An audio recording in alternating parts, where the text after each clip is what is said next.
السلام عليكم الاخوان والاخوات، كيف الحال والاحوال؟ كنتمنى تكونوا بخير وعلى خير، وهذا الفيديو راكم فيه صحه جيده. كنا نشرنا سابقا في هذه القناه واحد المقطع اللي كان مرشح للرئاسه الفرنسيه جون لوك ميلونجون، اللي يتكلم فيه في ايام الحمله المعرضه ديال الاعلام الفرنسي على المغرب وعلى جلاله الملك، وقلنا بانه راه دافع على تكلم بكلام جميل جدا. هاد ميلونشو كان في زياره للمغرب بدعوه من بعض الهيئات، ودار واحد الندوه في جامعه الدار البيضاء. يعني صراحه نتكلم بكلام قوي جدا. قبل هاد الندوه تكلم بكلام قوي، عطى الصدى ديالو في فرنسا. غادي نسمعوا مقطع من الكلام اللي قال حول الصحراء المغربيه، حول اعترافات بالسياسه الاستعماريه ديال فرنسا، كلام زعزعه. وقع زلزال في فرنسا. وفي الندوه يعني في هاد الندوه امام الطلبه زاد الاعجاب ديالو بتضامن المغاربه، وقال كلام رائع جدا. خليو نشوفوا، نخليكم تتبعوا شنو قال. بطبيعه الحال في الاخير يكون مقطع اخر، ونناقشوا في الاخير شنو الغرض من هذه الزياره، وشنو الكيل بمكيالين، واش ممكن يكون الكيل بمكيالين. المهم نفسروا هذا الشيء في الاخير. نخليك تشوف هذه المقاطع. D'ailleurs, pour la France, Emmanuel Macron feint de savoir que les généraux au pouvoir en Algérie entretiennent, disons, la haine contre l'ancien pays colonisateur et vivent sur la rente victimaire. Et au cœur de ce conflit, il y a le Sahara occidental. Algérie et Maroc revendiquent chacun la souveraineté de ce territoire. La France n'est pas alignée sur la position, par exemple, des États-Unis ou d'Israël qui ont reconnu le Sahara occidental marocain, d'où sans doute le refroidissement entre Mohamed VI et le président de la République, Louis Dragnel. Absolument. En fait, il y a en plus des raisons un peu historiques. C'est-à-dire que traditionnellement, la gauche en France privilégiait les relations avec l'Algérie et la droite privilégiait les relations avec le Maroc. Jacques Chirac était très proche des autorités marocaines, Nicolas Sarkozy également, pour des raisons historiques de liens, et puis aussi liées à la communauté marocaine qui est présente en France. Et puis Emmanuel Macron, lui, a essayé au début de son quinquennat de choisir un peu les deux, mais avec une petite dominante pour l'Algérie, où il a espéré renouer avec ce pays. Évidemment, il ne s'est rien passé, même pire. Maintenant, les autorités algériennes se servent des tentatives d'Emmanuel Macron de se rabibocher avec eux pour des intérêts de politique intérieure. Bref, Emmanuel Macron est dans une situation inédite, c'est-à-dire qu'il a réussi à se fâcher à la fois avec le Maroc et à la fois avec l'Algérie. Si on regarde ces 10 dernières années, il y a eu quelques épisodes de friction. Il y a eu le Abdelatif Hamouchi, qui était le patron, qui est toujours le patron d'ailleurs du renseignement intérieur marocain et de la police marocaine, qui a failli se faire interpeller. C'était en 2014 à Paris. Il y a quand même des juges et des policiers qui ont débarqué alors qu'il était à Paris, qui ont débarqué à la résidence de l'ambassadeur du Maroc en France pour l'interroger sur des prétendus actes de torture. Donc ça, évidemment, c'est absolument pas passé. Il y a eu une première rupture des relations diplomatiques entre la France et le Maroc. Mais un ambassadeur n'est pas protégé. Les services de police française peuvent intervenir. Alors ils sont venus en fait donner le mandat d'assignation. Ils l'ont transmis donc à l'ambassadeur du Maroc en France. Et ont demandé en fait à ce que Abdelatif Hamouchi, qui participait à un sommet européen à Paris, est-ce qu'il réponde aux questions de la police. Donc parce qu'a priori tous les ambassadeurs sont protégés. Alors là, c'était pas l'ambassadeur. Enfin, l'ambassadeur a reçu la convocation qu'il devait transmettre à donc monsieur Hamouchi, qui est quelqu'un de très très important dans l'appareil sécuritaire d'État. Donc ça, vraiment, ça a créé un premier gros coup de froid. Mais François Hollande avait essayé de rattraper l'erreur. Manuel Valls et Bernard Cazeneuve s'étaient ensuite rendu à Rabat, l'avait décoré, s'était excusé, et les Marocains avaient dit bon, ok, on peut passer l'éponge sur cette affaire-là. Ensuite, Emmanuel Macron arrive au pouvoir. Emmanuel Macron ne les traite pas. Les ambassadeurs mettent beaucoup de temps à être nommés. Intervient l'affaire Pegasus. Vous vous souvenez, où la France soupçonne le Maroc d'avoir écouté des dirigeants français. Bon, ce à quoi les Marocains répondent, mais qui n'écoute pas la France sur le territoire français. Et donc aujourd'hui, on se retrouve dans une situation très compliquée, puisqu'il n'y a quasiment pas de relation entre Emmanuel Macron... L'ambassadeur du Maroc n'est pas à Paris. Alors, c'est toujours compliqué de savoir s'il est à Paris ou s'il est au Maroc. Moi, j'ai cru comprendre que le Maroc n'avait pas d'ambassade à Paris. Si, alors ils ont une ambassade, il y a une représentation, mais il n'y a pas d'ambassadeur. Oui, il n'y a pas d'ambassadeur, mais c'est un geste symbolique très fort. Absolument. Il y a eu plusieurs fois des rappels d'ambassadeurs. Oui. Voilà, donc le contexte historique, c'est celui-ci, et donc là intervient cette terrible tragédie. Et puis, alors, j'ai également, vous allez me confirmer ou pas, il y a quelques mois, une vidéo a montré Mohamed VI titubant dans les allées du Champ de Mars à Paris. Et Rabat est persuadé que les services français sont à l'origine de cette séquence largement diffusée sur les réseaux sociaux et produite pour affaiblir le souverain. C'est vrai ? Alors, ce qui est certain, c'est que le renseignement français, évidemment, suit les allées et venues du roi Mohamed VI lorsqu'il vient à Paris, comme ils suivent les allées et venues de n'importe quel président ou n'importe quel monarque. Elle a été diffusée. Absolument. Et Rabat est persuadé que c'est parce que les services français. Alors les services français ont pour consigne absolue de surtout ne rien faire qui puisse froisser le Maroc, parce que les relations sont quand même déjà très compliquées avec la monarchie marocaine. Bon, bah écoutez, je crois qu'on a fait le tour de cette crise diplomatique. Et écoutez, Emmanuel Macron sur la mobilisation des secours. Écoutez, moi je souhaite faire ce qui est utile pour le peuple marocain. D'abord, je veux dire notre émotion, notre solidarité pour le peuple marocain, mais moi j'ai une pensée toute particulière pour les millions de binationaux ou de Françaises et de Français qui sont d'origine marocaine ou qui ont de la famille là-bas. Ensuite, nous avons mis en place ce qu'on vient de faire. Et après, voilà, les autorités marocaines savent exactement ce qu'on peut livrer, la nature et le timing, si je puis dire. Et donc maintenant, c'est à leur main parce que, comme à chaque fois, ce sont les autorités locales qui savent ce qui est utile et qui peuvent coordonner. Donc nous sommes à disposition et on a fait tout ce qu'on pouvait faire à la seconde où cette aide sera demandée, elle sera déployée et nous nous tenons prêts. Le président de la République, Emmanuel Macron, Louis Dragnel, est chef du service politique d'Europe 1. Bon, vous nous avez rappelé l'historique, le contexte, mais aujourd'hui, c'est avant, évidemment, le séisme. Est-ce que ça allait mieux ? Alors ça allait un tout petit peu mieux, en tout cas c'est ce que nous dit aujourd'hui l'Élysée, et même les autorités marocaines nous disent qu'il y avait un réchauffement des relations. Ensuite, s'agissant de la polémique du jour, puisque il y a beaucoup de gens en France, des médias notamment, qui disent mais regardez, c'est inacceptable, le Maroc refuse l'aide de la France et d'ailleurs d'autres pays. Mais du côté du Quai d'Orsay comme du côté du Royaume du Maroc, la lecture est vraiment différente. En tout cas du côté du Maroc, eux ils s'appuient en fait une sorte de retour d'expérience sur le séisme qui avait eu un tremblement de terre en 2004 au Maroc, où l'aide internationale avait afflué, et en fait le gouvernement marocain avait dû consacrer énormément de moyens et d'énergie pour gérer les secouristes, pour gérer les avions qui atterrissaient. Et donc aujourd'hui ils disent nous ce qu'on veut c'est se concentrer nous sur l'urgence, faire un état des lieux. L'Espagne, le Qatar, l'Émirat Arabes Unis et le Royaume-Uni vient, mais pas la France. Bien sûr, mais le mot qui revient en tout cas du côté des autorités marocaines, c'est que l'aide doit être adaptée aux besoins et non l'inverse. Par exemple, les officiels marocains vous disent, dans l'immédiat, là, tout de suite, ils n'ont pas besoin de médecins. Certes, les capacités hospitalières sont... C'est pas ce que semblait nous dire sur place tout à l'heure Inès Segloul. Parce que, évidemment, le Maroc et la France n'ont peut-être pas intérêt à dire que les relations vont mal. Mais c'est factuel, peut-être, que la France n'est pas sur le terrain en ce moment. Alors ensuite, que le Maroc privilégie plutôt des pays qui lui sont favorables dans un premier temps, ça pour le coup, on peut le comprendre. Et puis il faut pas oublier non plus, lors de ces grandes crises, à chaque fois, il y a des puissances aussi qui se servent des crises pour servir des intérêts. Je termine simplement d'un mot, en citant, c'était la secrétaire d'État Condoleezza Rice, qui lors du tsunami en 2004 en Asie, avait dit que c'était une merveilleuse opportunité pour les Américains pour reprendre pied en Asie. Alors il est temps qu'en France on baisse le ton, hein. On a une question par rapport, vous parlez d'ambiance, la mauvaise ambiance dont vous parlez, un peu accentuée par la position de Paris par rapport à la question du Sahara. Donc on voulait un peu votre question, ce qui est normal. Comme je suis surpris. Écoutez, au début je me suis dit ce n'est pas le moment, mais bon, pourquoi pas, c'est vous qui m'interrogez.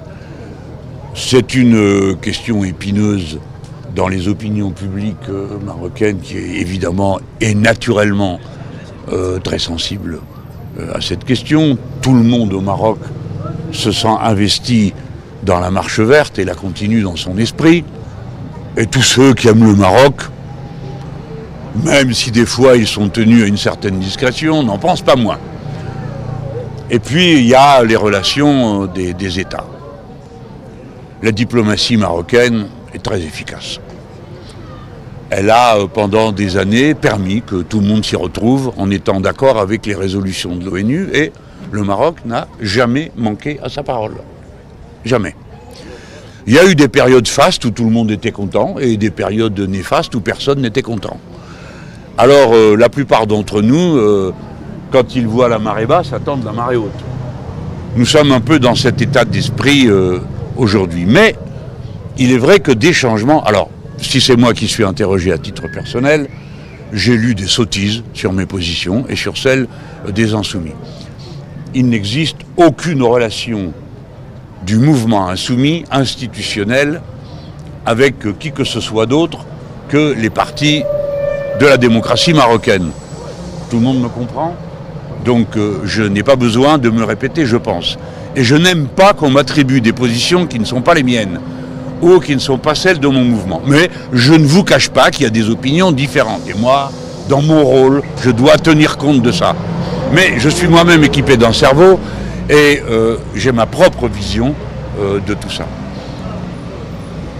Alors je m'efforce à la fois de maintenir ce qui doit être maintenu ensemble, mais je ne peux pas faire autrement que de constater la ferveur marocaine et de me sentir attaché par elle. Je ne peux pas faire autrement que de constater que le Maroc n'a jamais manqué à sa parole à l'ONU. En tout cas, ce n'est pas le Maroc qui aura manqué à sa parole.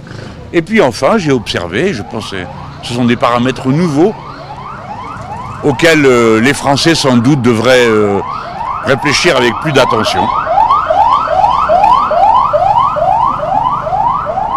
C'est que la prise de position des États-Unis d'Amérique, d'Israël et de l'Espagne a modifié le regard que le monde porte sur cette question. Je souhaite que mon pays le comprenne et que dans tous les cas, on n'en fasse pas un sujet de querelle avec les Marocains. Ce ne serait pas juste. Et nous n'avons pas, nous, à manifester autre chose que du réalisme. Qu'est-ce que le réalisme ? Il y a des frontières. Il y a une organisation internationale qui s'appelle l'ONU. On y a voté tous ensemble des décisions. Eh bien, on les applique. Le Maroc a mis sur la table des propositions. Elles sont intéressantes. Elles doivent être considérées. On ne doit pas passer par-dessus comme si elles n'avaient pas été faites. Et voilà. Alors, il y a des gens que ça rend mécontents. Eh bien, c'est la vie. Que voulez-vous ? Si tout le monde était naturellement d'accord, le problème serait déjà réglé. Donc, partons des réalités. En tout cas, moi, c'est mon attitude. Et encore une fois, comme je sais que dès qu'il a été question que je mette les pieds au Maroc, toutes sortes de gens ont préparé des pièges à loups pour moi. Et aujourd'hui même encore, je vois que dans un grand journal extrêmement hostile au Maroc, et qui ferait mieux de se taire la moitié du temps, et s'il avait pu s'épargner de parler aussi mal des Marocains, je l'aurais regardé avec plus de faveur, mais ça n'a pas été le cas. Alors j'ai vu que des gens ont dit « Est-ce qu'il va se prononcer ?» Mais d'abord, je ne suis pas venu pour ça, premièrement. Deuxièmement, je n'ai pas à me prononcer, la vie se prononce toute seule. Et moi, je fais du mieux que je peux faire pour aider à ce que les choses avancent. Quant à savoir, est-ce que mon affection me tourne vers les Marocains, ça me semble assez évident pour que je n'ai pas besoin, tous les 5 minutes, de le répéter. Voilà. Alors, quels ennuis tout ça me vaudra ? Eh bien, nous verrons bien. Voilà. Moi, je suis venu ici pour voir mes frères et sœurs en humanité marocains, parce que tout le monde le sait et je les aime. Je suis uni à vous par des sentiments très forts. Je suis uni à votre histoire. Mesdames, Messieurs, hier j'ai dit cette admiration devant des caméras de télévision. Et voici que dans mon pays, par une tradition dorénavant bien installée, c'est-à-dire la pratique de la lapidation médiatique, on a dit que je méprisais la France depuis le Maroc. Rien ne dit mieux une certaine forme de racisme médiatique que cette phrase. Non, je ne méprise pas la France et ma patrie et je l'aime. J'admire le Maroc et il est tout à fait singulier qu'on confonde cette admiration avec de la mépris pour sa patrie.